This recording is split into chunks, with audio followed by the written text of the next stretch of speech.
Hello, this is David, and in this video I'm going to be looking at the qualifying times for my favourite events at the Swim England Masters National Short Course Swimming Championships 2024.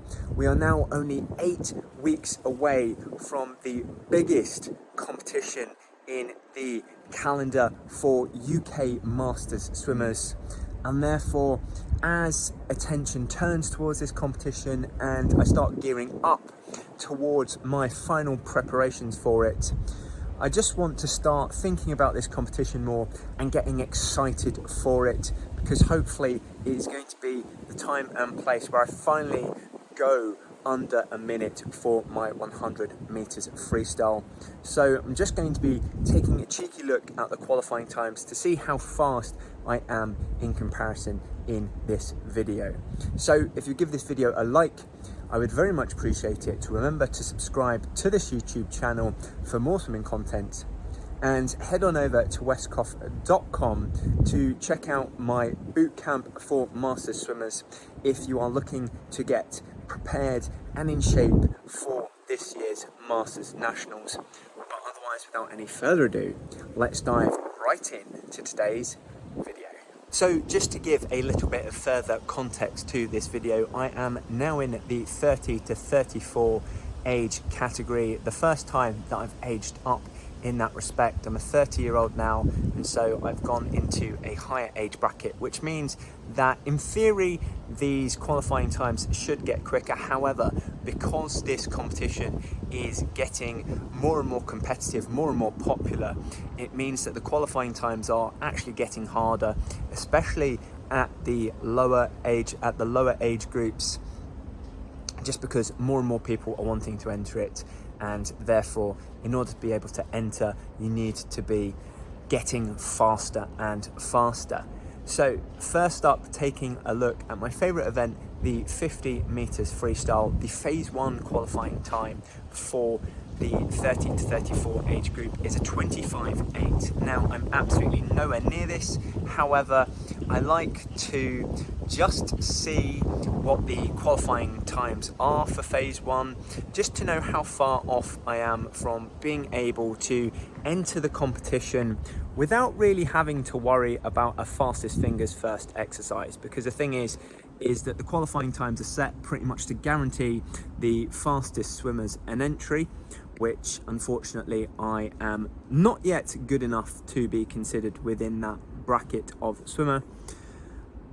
So when it comes to phase 2, it normally means I've got to be on point with my entries when they open, so that I can get my entry in and be rest assured that I will be swimming at the competition. So unfortunately for none of the events that I'll be swimming in do I make a phase 1 time. However, that is to be expected, and so I've got to go through that fastest fingers first exercise, as I like to call it. However, the phase 2 qualifying time is a 29.90 for the 50 meters freestyle, which nowadays I can comfortably meet.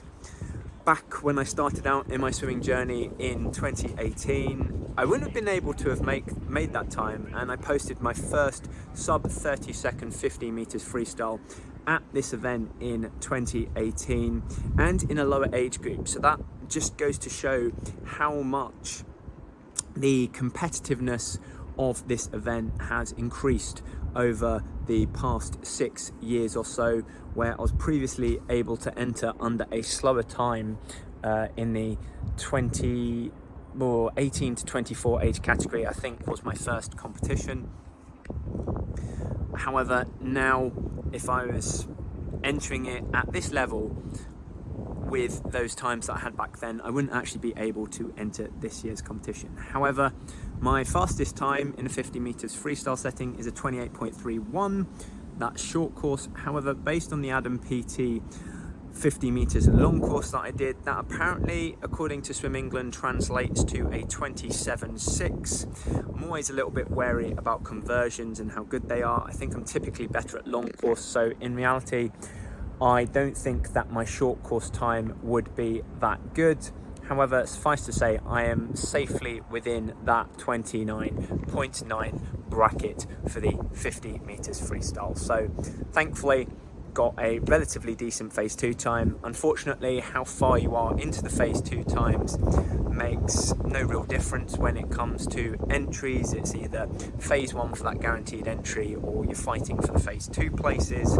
But nice to see that I'm comfortably still within the phase 2 qualifying times, just so that if I get an injury or have any big events happen to me over the next few years, which means I get knocked to the wayside, it means that I've got a little bit of leeway and can be not assured or guaranteed, but relatively confident of being able to enter the competition in a future year's time.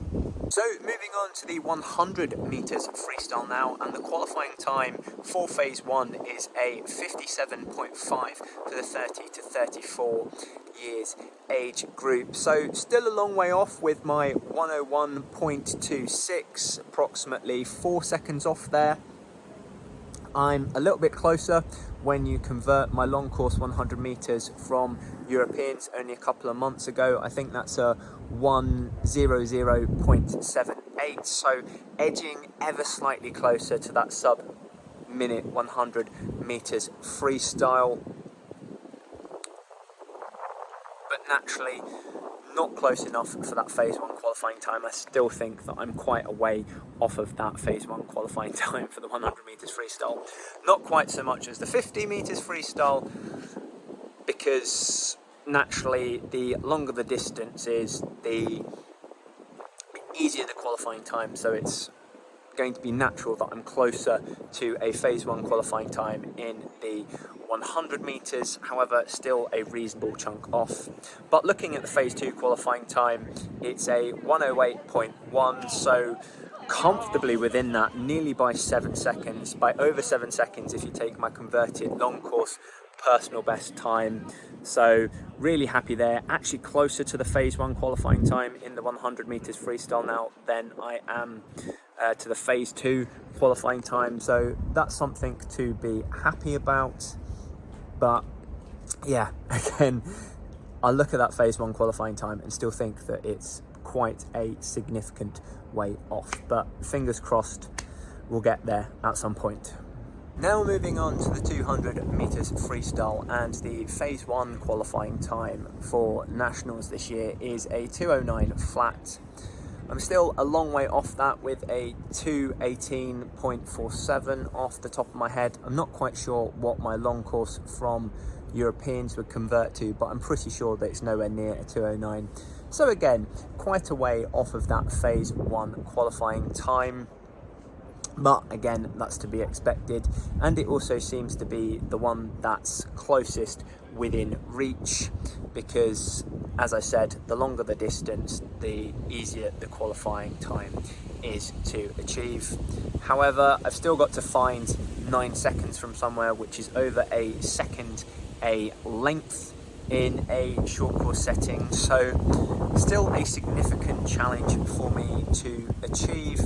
However, one that is probably the one that I will achieve quickest. The phase 2 qualifying time in this regard is a 2:35.8, so comfortably inside that with a 2:18. So I don't think that I'm going to be missing out on a place in the 200 meters freestyle for a very long time.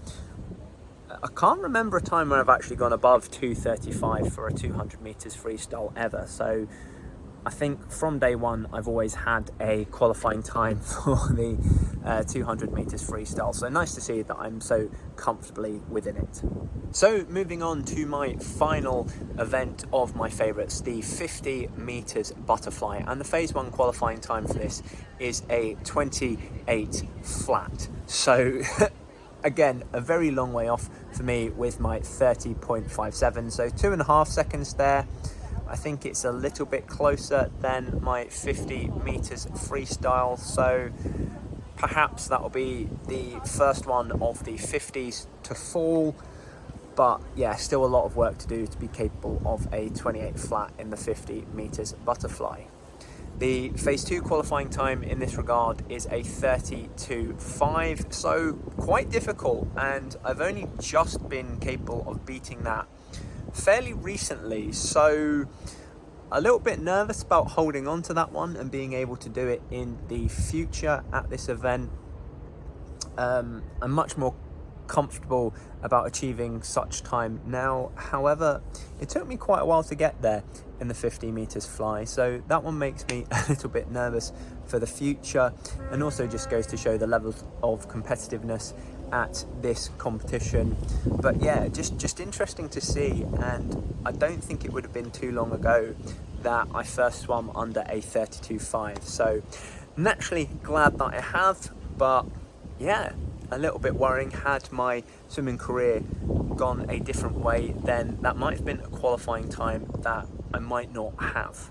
So that concludes this video comparing the qualifying times at the Swim England Masters National Short Course Swimming Championships 2024 against my fastest swim times. Always a little bit of fun to do this every year, just to see how I compare, how my swimming's coming along, and also the general competitiveness and difficulty to enter the competition. It doesn't come as a surprise that I'm going to have to enter as a phase 2 entry this year, as has been the case through every year. Getting closer and closer to the phase 1, but still a reasonable distance off, so a lot of work to do in that regard. But you know, I just enjoy being at the competition, and fingers crossed that I can secure a place amongst the phase 2 entries for this year's competition across all 4 of those events we've gone through. But otherwise, thank you very much for listening. I've been David Westcough, and I'll see you again next time. For more swimming content, click on my profile picture and subscribe to my YouTube channel. For swimming coaching, visit westcough.com. Or for another video of mine that I think you'd like, click on the thumbnail.